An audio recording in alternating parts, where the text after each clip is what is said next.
మమ్మీకి ఇష్టం 1 పార్ట్, డాడీకి ఇష్టం 1 పార్ట్, పింకీకి ఇష్టం 1 పార్ట్, అందరికి ఇష్టం 1 పార్ట్. మీ హాలిడేస్ ని జాలీ డేస్ గా మార్చుకోండి ఫన్ పార్క్ తో. మైమర్పించే వాటర్ రైడ్, అబ్బురపరిచే థ్రిల్లింగ్ రైడ్స్ తో పాటు ఇంకా మరెన్నో. వినోదానికి ఉల్లాసానికి లేదు మరొకటి సాటి. తప్పక విచ్చేయండి fun park, the one and only destination fun park, Golagamudi, Nellore.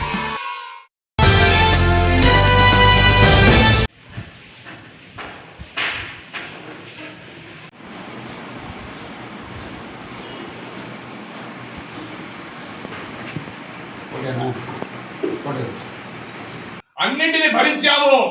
ఇప్పుడు కొత్తగా కేవలము ఏదైతే భారతీయ జనతా పార్టీ మరి వారి అనుయాయులు వారి సానుభూతి పనుల కోసము వారికి వక్ఫ్ భూములను దారాదత్తం చేయడం కోసం మాత్రమే ఈ చట్టాల్లో మార్పు చేసి వక్ఫ్ సవరణ చట్టాన్ని తీసుకొచ్చి నిన్నటి రోజు పార్లమెంట్లో ఆ బిల్లును చాలా దారుణంగా దాన్ని బిల్లును ప్రవేశపెట్టడం జరిగింది. ఆ బిల్లు ఆమోదం పొందడం కూడా జరిగింది.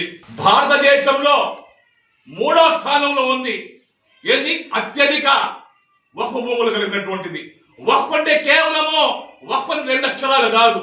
వక్ఫ్ అంటే మా ప్రాణం, వక్ఫ్ అంటే మా జీవనము, వక్ఫ్ అంటే మా విధి విధానము, వక్ఫ్ అంటే మా నమ్మకము. ఈరోజు మా నమ్మకాన్ని మా ఏదైతే మా సాంప్రదాయాన్ని మంట కలిపేటటువంటి విధంగా మోదీ గారు ఈ విధంగా చేస్తూ ఉంటే, సెక్యులర్ వాదిని చెప్పుకున్నటువంటి చంద్రబాబు గారు, మీకు 40 సంవత్సరాల సుదీర్ఘ అనుభవం ఉన్నటువంటి మీరు కూడా తానా అంటే తందానా అని మతపరమైన బిల్లుకు మీరు కూడా ఆమోదం తెలిపి మీరు బిల్లు పాస్ చేయడం అనేది ఏదైతే ఉందో చాలా చాలా చాలా క్షమించనటువంటి నేరం. బీజేపీ పార్టీ ఉండొచ్చు, అదేవిధంగా రాష్ట్రం టీడీపీ పార్టీ ఉండొచ్చు, ఇతర పార్టీలన్నీ కలిపి ముస్లిమ్స్ మనోభావం దెబ్బతీసే విధంగా వాళ్ళు పార్లమెంట్లో నేను వ్యవహరించడం జరిగింది. ఆ బిల్లుకి ఏ పార్టీలు అయితే మద్దతు తెలిపాయో ఆ పార్టీలు ఖచ్చితంగా రాబోయే తరాల్లో వాళ్ళు ఖచ్చితంగా ముస్లిమ్స్ వాళ్ళకి తగిన బుద్ధి చెప్తారు. కేవలం వాళ్ళ లబ్ధి కోసం ఒక కుల మతాలకు అతీతంగా ఉండే ఈ భారతదేశంలో వాళ్ళు చేసిన పని రేపు ఏదో విధంగా మత విద్వేషాలకి రెచ్చగొట్టే విధంగా ఇచ్చేస్తాయి.